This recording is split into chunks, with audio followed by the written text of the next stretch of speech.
I frequently and deeply cry. Oh, I truly and profoundly cry. I am often overwhelmed and weep intensely. Fuck.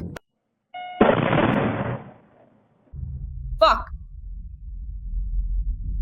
Fuck, this is absolutely unequivocally and utterly fucking unbelievable bullshit. They have completely, irrevocably, and disastrously fucked up the entire substation. This is an utter catastrophe, a complete and total disaster beyond comprehension. Fuck, oh, for fuck's sake, this is just completely, utterly, and absolutely unacceptable. This is a monumental screw-up. Fuck, fuck, fuck. This is infuriating.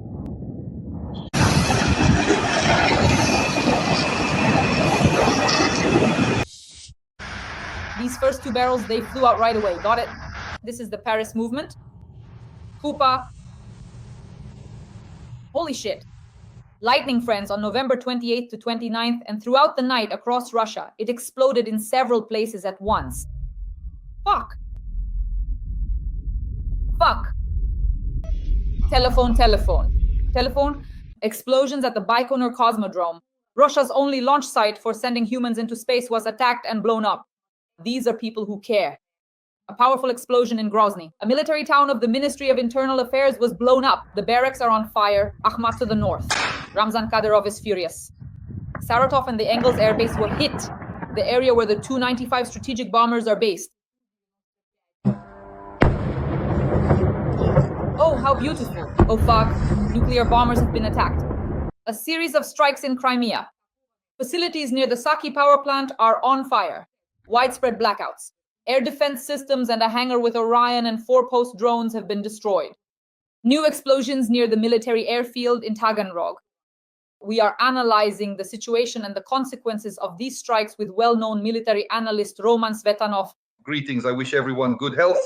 Roman Evgenievich, let's start with Grozny because it's been a long time since we attacked the power center of Grozny. It was reported that we blew up the military compound of the Chechen Ministry of Internal Affairs. The roof collapsed, barracks are burning, and there are detonations on the territory of the Akhmat-Sever regiment. As I understand it, there were explosions at 2 sites. The National Guard military compound in the Baikonur district of Grozny and facilities in the Shatoysky district. According to residents, there is significant damage there. It turns out we broke through the Chechen air defense and attacked the most heavily guarded part of the city, the infrastructure of the Ministry of Internal Affairs, the National Guard, and even Ramzan Kadyrov himself. What do you think? Well, most likely the local resistance did help after all. The thing is, the Ichkerians, well, they support the Republic, the Chechen Republic of Ichkeria, not Kadyrov's regime. And naturally there is support across the North Caucasus. There is also support for our efforts to destroy Russian military facilities in this region. Both Ingush and Dagestanis are helping as well. Recently, drones have entered the North Caucasus, reaching as far as the Caspian flotilla. So basically, this is already a well-trodden path for us, I would say. The strikes on military targets will continue as soon as we have enough drones, and now they are already reaching their destinations. We can already see that Novorossiysk is not far away. Once they cross the Black Sea and the mountain ridge, they move on to the northeastern Caucasus, reaching even Ingushetia, specifically Kadiri, at least for now. I think this issue will be resolved. The Russian National Guard, what are the Kadyrovites? This is the Russian National Guard, meaning these are barrier troops that perform purely gendarme functions, although some Kadyrovite units are also present on the front lines of combat. So they are involved both in active combat operations and in crucial barrier functions, essentially pushing their own people to carry out extremely suicidal combat missions. So this is the overarching general mechanism for precisely how Russian law enforcement is typically utilized. The National Guard in particular is an integral part of the broader law enforcement system structure within the country. As for the Saratov region, as I understand it, a number of sites were attacked there. Not just the Saratov oil refinery, because everyone has already seen the footage today. There are explosions, detonations, and the screams of the occupiers being shared. But as I understand it, the Engels military airfield, where the enemy's strategic aviation is based, was also involved. Let's start with the oil refinery, and then we'll move on. The old cracking plant, which has already been hit multiple times by our long-range strike capabilities. Why is it important for this particular reason? In terms of its location, it supplies the left side. It is situated on the right bank of Saratov, the right bank of the Volga, and on the left bank is Engels. It supplies, among other things, Engels 2, that is the airfield from which Russian strategic bombers Tu-95 and Tu-160 take off, plus units of tactical aviation, Su-34s and Su-35s, that the Russians relocated deeper from the Voronezh and Borisogledsk airfields are now stationed there. In other words, they moved them about 600 kilometers away. It's called a sin of supply. But this sin in the form of our Magyar reached even there. Good evening, we are from Ukraine. Well, maybe someone from Hungary too. We also accomplished this task, so it's already been definitely confirmed that there was a hit on the Saratov oil refinery. At the very least had some part of its technological process halted, but confirmation is coming in regarding the left bank, meaning the strikes on the airfield itself, plus the fuel and lubricants depot, which, by the way, is supplied directly from the Saratov oil refinery. Roman Igorovich, but everyone reported that the attack targeted Engels 2, from where the Tu-95 and Tu-160 take off. And the question is, what was damaged? That's where the strategic aviation was already deployed.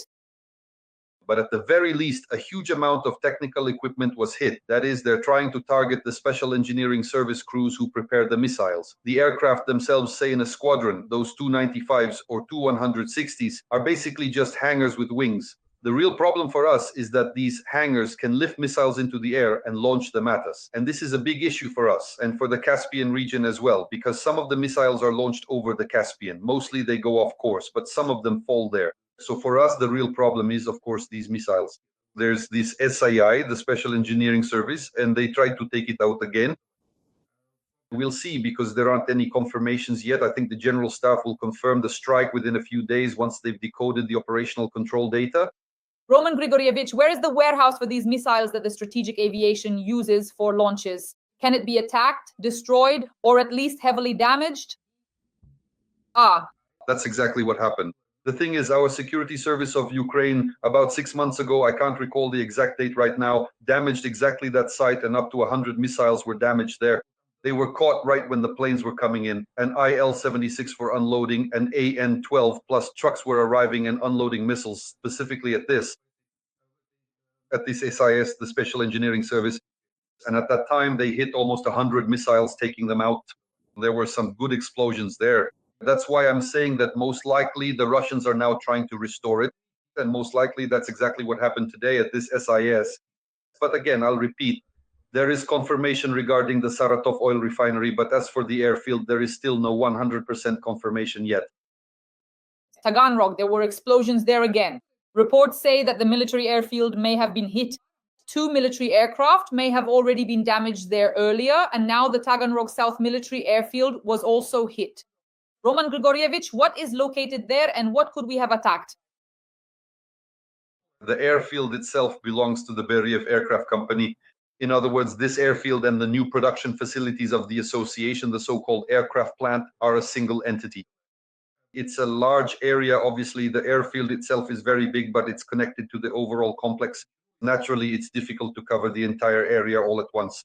You'd need to send hundreds of drones and dozens of missiles there to completely cover the airfield. That's why our specialists are working step by step. First, they targeted the A-50 and A-60 aircraft directly. Sorry, the two plane. And now there's confirmation of a hit on the hangar itself, where a Tu-95 was also supposed to be located. Plus, they should have at least 3 more Tu planes undergoing maintenance there. That's why I think they're trying to pinpoint exactly where they are, in which hangar they're located. There are a lot of hangars, and frankly, it's not entirely clear. The ideal option, of course, is to take them all out. That's exactly what our drone forces and missile troops are working on right now. Last night was pretty crazy when it comes to military airfields, because the Saky airfield in Crimea was also attacked. They wrote that we attacked the drone storage site. What was reportedly hit? Several air defense assets, specifically a Panzer S-1 and a Tor M2, were destroyed, as well as a hangar where Russian Orion and Forpost drones were stored. Nova Fedorivka didn't sleep. The area around the airfield was filled with gunfire and explosions. Roman Yegorovich, the floor is yours. The thing is, they weren't Russian. The thing is, the Forpost is an Israeli drone. It was the Israelis who built a factory for the Russians long before the Chinese built their plant in Alabuga, in Izhevsk, for the production of Geran drones. The Israelis built a factory in Russia to produce Forpost drones. It's an expensive machine costing several tens of millions of dollars, a heavy drone that the Russians use in several roles. As a direct reconnaissance drone, as an artillery spotter, and as a strike drone capable of carrying a combat payload. So it's a rather large-scale drone, I would say, with a broad Israeli spirit, which the Russians have been using for about a decade now during military operations on Ukrainian territory. And now they've pinpointed where they are located. I'll say it again, these are extremely expensive machines. Naturally, the Israelis jacked up the price to 649, which is understandable. These machines are extremely expensive, and it was very important for us to locate them and take them out. We found them in Saks. They take off from their home runways. They use the Sahevny and Fedorov airfields. Naturally, we strike them. At first, by the way, we used a very smart approach. I've already mentioned how many times we've had excellent aviation specialists involved in the development of ATAK. And they worked very precisely at first, targeting the enemy's air defenses, specifically the Tor and Panzer systems, and neutralized them. In other words, they were taken out. After that, we struck directly at the storage sites of these Forpost and Orion drones. Orion was a bit easier. Capturing a Forpost drone is a very good catch. As for the Tavricheskaya thermal power plant, it was reported that there were explosions and activity. Things are burning near Simferopol. I've lost count of how many thermal power plants we've attacked by now. Roman Igorovich, the floor is yours. It's very important for us to take out the thermal power plants in Crimea, because almost all of the military infrastructure in Crimea currently depends on their power generation. That has crawled onto our peninsula, meaning the Russian one. Naturally, if you turn it off, let's say if you plan the attack smartly, that's important. First, for example, you hit the thermal power plant, then there's a certain window of time for switching over, say, the anti-aircraft missile systems that are powered by this plant. Switching over to emergency power sources. At this moment, the SAM systems themselves are heat. And only after that do they strike, for example, at those same Sakys. It's practically the same site. That's why this particular sequence is so important. Let me repeat, you can really tell that professionals are working on these air attacks. This is the aviation component, Dasha, that you and I have been talking about for 3 years now. So when our aviation finally takes to the skies, this is what it looks like. But the planes haven't even arrived yet. Right now, it's only drones and missiles at work. So you see, that's the approach.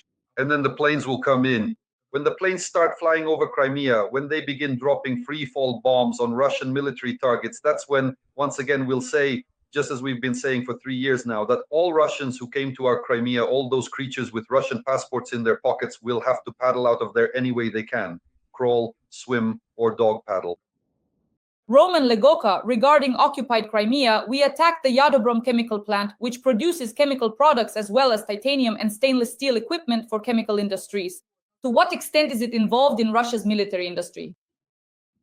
It is directly involved, though perhaps not purely in industry, but specifically in lowering the libido of the Russian army and most likely all of Russia. We've already talked about this. We've already joked about it on this topic. For Russians, nothing has changed. They keep dosing all this Russian rabble across the country with bromine. And what's most interesting is that as soon as they crawled into Crimea, they immediately restarted 2 factories that had been shut down. Bromine production near Krasnoperekopsk, and then the toxic bromine plant, which was hit. A few days ago, we struck Krasnoperekopsk, targeting the bromine facility. And now we've also hit the toxic bromine plant. Just imagine to what extent our commanders are, so to speak, highly humane, so concerned about the health of the Russian nation. Well, that's about it. So now, I don't even know what women in Russia are going to do, but at the very least, they should buy a bottle for our generals, who are primarily destroying these so-called bromine enterprises, thus ensuring women get at least a bit of happiness once a year. Roman Igorovich, well, that's a bit cringe-worthy coming from the great geographer of the Russian Federation. So yesterday at the press conference, Putin made up battles in a non-existent Ukrainian city called Komsomolsk. I immediately started looking for Komsomolsk on the territory of the Russian Federation. I don't know, I'm 100% sure it exists there. So maybe he meant that it was the Ukrainian armed forces who liberated Komsomolsk. Just explain it to our audience, just so everyone understands everything. But the thing is that he's hinting at the Ukrainian city of Komsomolsk on the Amur, where there's a Far Eastern Ukrainian People's Republic. That's what he's hinting at, because we captured it 100 years ago. About our tens of thousands of Ukrainian citizens, mostly residents of Poltava and Chernihiv regions who relocated to that Sinicized area out there in Transbaikalia. Of course, there was a city that used to be called something else, and then it was named Komsomolsk on the Amur. They probably just made it up. So Putin went there. Well, let him learn his lessons. As for me, I'm like the Pope. I can swing the censor around, but honestly, I don't know much about this topic. I'm an agnostic myself. And Putin is just the same when it comes to geography. He just goes wherever, and no one has told him yet that the Earth is round. He still thinks it's flat, so to speak. Judging by his height, that's definitely the case. He still hasn't taken off yet because his problem is purely with geography, nothing more. And Komsomolsk on Amur is a Ukrainian city. Why? Because every other person there is a Borodenko, Kovalenko, or Dmitrenko. We've already talked about this with you. Ukrainians have been living there for 100 years. They developed that Chinese-influenced land, that virgin soil. And eventually, the Far Eastern Ukrainian People's Republic will make itself known. When the Russian Federation starts to fall apart and dissolve, believe me, the FEUPR, our Ukrainians, in the end, they will reunite with their motherland, Ukraine. And as for this buffer, Russia, as it's called, will just throw it away like something used up.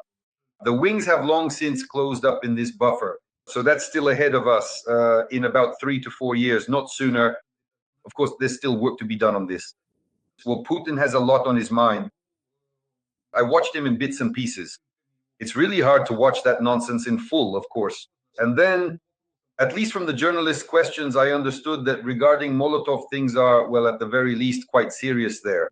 And starting from Komsomolsk and ending with Komsomolsk on Amur, with the capture of Pokrovsk, with the capture of Kupiansk as well, and even encirclement. Here's the most interesting part. In a single speech, he contradicted himself 3 times already. First, he talks about a cauldron in Pokrovsk, and then the brave Russians are advancing on Pokrovsk. So he still can't figure out that these are slightly different things. Being surrounded and advancing are not the same. So listening to him is disrespecting yourself. Let's not drag our listeners, so to speak, into this manure of Putin's recitative. Roman Grigorievich, the Southern Defense Forces have stated that the armed forces of Ukraine have regained control over the situation and stabilized the front in the Huliaipol area of the Zaporizhzhia region. I'd like us to discuss this together. Well, to be honest, the situation there was very difficult, extremely difficult. We've talked about it with you more than once because of the insufficient troop density. But that's not the only issue. On the Eastern Front and on the Zaporizhzhia front as well, the troop density on the Eastern Front is insufficient. To this day, no one is putting the security forces into the ranks and they're not taking their armor off.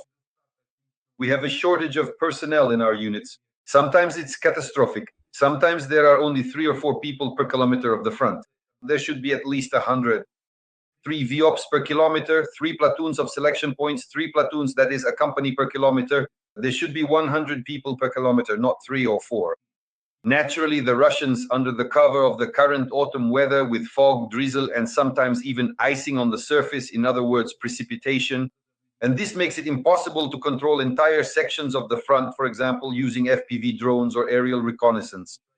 They take advantage of this, crawling through, pushing forward, and sometimes, interestingly enough, even with vehicles. It's clear that the Russians will now use this direction, having sensed our weakness in certain positions, and will make it their main focus.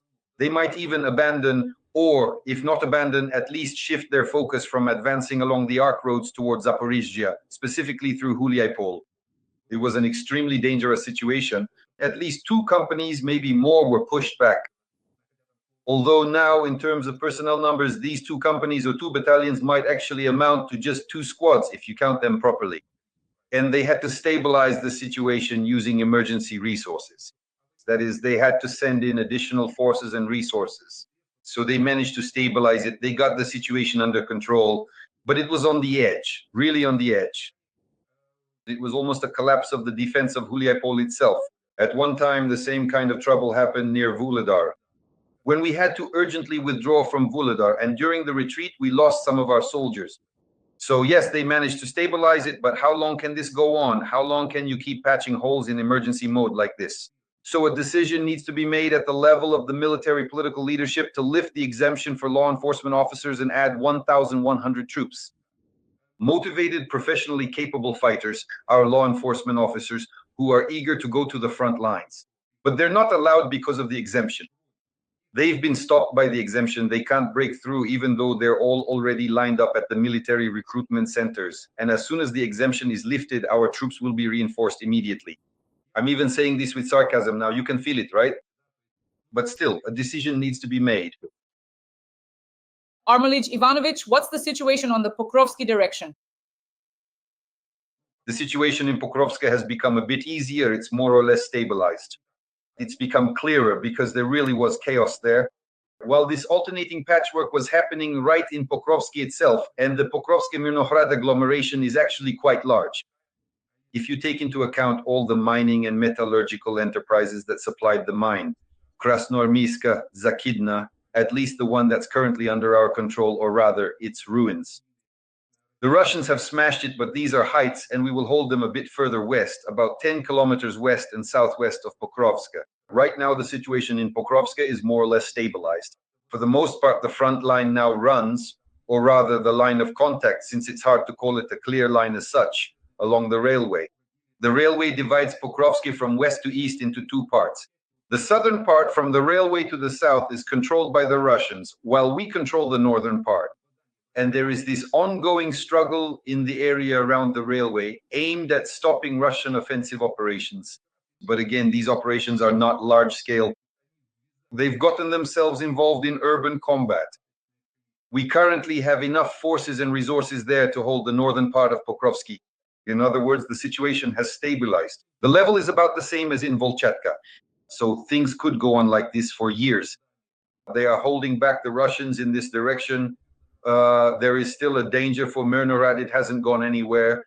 This is the northern Russian pincer, meaning they are trying to develop some offensive operations there. They've even reached Rodinsky again, or rather, Rodinsky keeps changing hands every week or week and a half. So now they've crawled back into Rodinsky, meaning we haven't managed to push them out of Rodinsky or from Krasny Lyman. These are the ones who are trying to take control of two settlements, and if the Russians advance, they could cut off our garrison in Mirnohrad. But I think since we've restored and more or less held the Pokrovsky direction, we'll resolve the issues with Rodinsky. There's good momentum now in the area of Hryshyn, which is west of Pokrovsky. One of the Russian pincers tried to break through to Hryshyn, but again, it was cut off there. They struck from the flanks and more or less stabilized the situation in that direction. There are battles there every day. It's one of the toughest directions, but at least now we can talk about the stabilization of the fighting itself in that sector. Roman Nikolaevich, so 5 of Putin's fakes and the situation at the front, military analysts have thoroughly examined them. His fakes. The first fake, Kupiansk is completely in our hands. The second fake, Pokrovsk and Mirnohrad are completely encircled. The third fake, another 15 battalions are blocked on the left bank of the Oskil River. The last fake, individual Ukrainian armed forces soldiers in this area already look like homeless people. These are all those fakes. I'm curious from my point of view, is this for Putin's dog, meaning Putin knows this isn't true but lies anyway, or is it the other way around? Are the military, the combat generals of the Russian army reporting blatant lies to him? Well, they're already afraid to report blatant lies to him because he removes them from their positions. When his, let's put it mildly, lack of awareness in military operations really starts to show, he removes them. By the way, one of the generals, yes, several generals have recently been dismissed.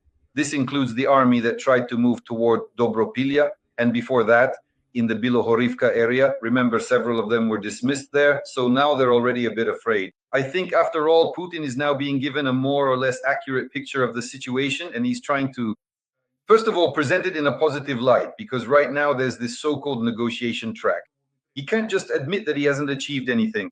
And after he crowed about having surrounded Pokrovsk and Kupiansk, he can't just say something different now. It would just look too ridiculous. So, in this particular sense, he will steadfastly stick to the unwavering line that both Pokrovsk and Kupiansk are currently under the complete and total control of the formidable Russian forces. However, the most profoundly interesting and indeed alarming thing is that he will ruthlessly drive them to an inevitable slaughter, purely so that these loyal troops can unequivocally confirm his earlier, often exaggerated boasts on the brutal battlefield. So, in other words, this is a problem for the Russians. They've now become hostages to Putin's bluster. And of course, they're being pushed hard in Pokrovsk and sent to slaughter in Kupiansk as well. And in Kupiansk right now, by the way, the situation for them has become even more complicated. What Putin says about our battalions supposedly being trapped or pinned down on the left bank and so on, they're actually in a better position than the Russian troops on the right bank. Why? Because they have well-established and efficient logistics chains. We control the crossing near Kupiansk on the left bank. Kupiansk is a key junction, so we are holding Kupiansk junction on the left bank and they can't get close to it. There are very few dangerous directions there. The left bank is quite swampy, well, watery, let's put it that way. So it's impossible to carry out large-scale offensive operations there. The Russians are afraid to destroy Kupiansk junction because they need it intact and undamaged. With MLRs, for example, or long-range artillery, they need it preserved as a so-called railway hub, a sorting station, which is why it's called Kupiansk Junction. A railway line comes in from Valuyki in Russia, and 3 lines branch out to the Luhansk, Kharkiv, and Donetsk regions. It's important for them to get it intact. And now Putin, using an information psychological operation, is trying to push our troops from the left bank by telling a fairy tale that someone is supposedly surrounded somewhere there. And right now, without much talk, we're working on the Russian garrison on the right bank. They've ended up in a rather, let's put it mildly, unpleasant situation. The left bank is low, the right bank is high. They crawled up onto the right bank. At this point, we've already cut through some positions there and have encircled the Russians in the north of Kupiansk itself. We've now approached 2 villages in this area, not far from Kupiansk. We're already pushing the Russians out there, pressing them against the river, and doing it without any unnecessary talk. The guys are simply doing their job. And I don't rule out the possibility that closer to spring, this entire right bank, the Russian garrison north of Kupiansk will simply collapse. We'll push them into the Oskil, and then we'll hold the left bank from Kupiansk to Tlov. So the Russians have a problem. Putin right now, to put it mildly, on the one hand, it's an information operation, and on the other, he's just lying through his teeth. That happens even with 70-year-old men. Roman Grigorievich, it so happened that Russia has unexpectedly lost the ability to launch rockets. But we're not talking about how the terrorist state is shelling Ukrainians, but rather space rockets, specifically those that put manned modules into orbit. On November 27th, Russia launched the Soyuz MS-28 spacecraft, sending 3 astronauts into space, but during the launch, they damaged or blew up the launch pad at the Baikonur Cosmodrome. So to put it simply, there was an explosion at the Baikonur Cosmodrome. This is the only Russian site for sending people into space. The service module, the platform that houses critically important equipment, has shifted. The remains of a large structure lying in the exhaust trench of the launch pad are visibly scorched. How critical is this for Russia? Well, at the very least, the launch schedules for these spacecraft to the ISS have now been disrupted. And that includes heavy transport ships, not just manned ones. And this is already a problem for the Russians, because they had committed to certain cargo deliveries to the ISS. And now, while they restore the launch pad, they won't be flying. Well, more precisely, they won't be launching rockets. I wouldn't rule out the possibility that this was done by our own concerned citizens. Why not? Well, that possibility definitely exists. There are plenty of concerned people around Baikonur. Back in the day, it was actually Ukrainians who built Baikonur. So, Roman Grigorievich, this explosion, do you think it's serious for Russia? What could this actually affect? So does this only concern space exploration and that's it? Well, they could be completely excluded from the International Space Program. Completely excluded, because right now they can't send anything to the ISS anymore. That's one thing. And secondly, they're dropping out of their own space program as a whole, including, by the way, their military program. So it's unlikely they'll be seeing the moon or space anytime soon, at least until they restore all this. And whether they'll even bother to restore it is still a big question. And do they even need to? Musk could offer his services and they'll just fly on those, on his starships, and then we'll figure it out from there. So is this a painful geopolitical blow for Russia, would you say? Well, it's like Putin just got a good smack on the soft spot with an oar. And not just a little one, but a serious one. It was a really big bang. It's practically like getting kicked in the face, if I can put it that way. So it's a serious blow. Friends, please like this video and share your thoughts in the comments about the series of strikes on Russia, Ukraine's armament, the power of drone systems, and special services. Every week, 3 times a week, I meet with the well-known military analyst Roman Svetan, and we discuss the main military and political events. Explosions in Grozny, Engels, the Rostov region, occupied Crimea, Baikonur, wherever there have been blasts. We discussed everything. Roman Grigorievich, thank you very much. As usual, see you this Monday. Goodbye.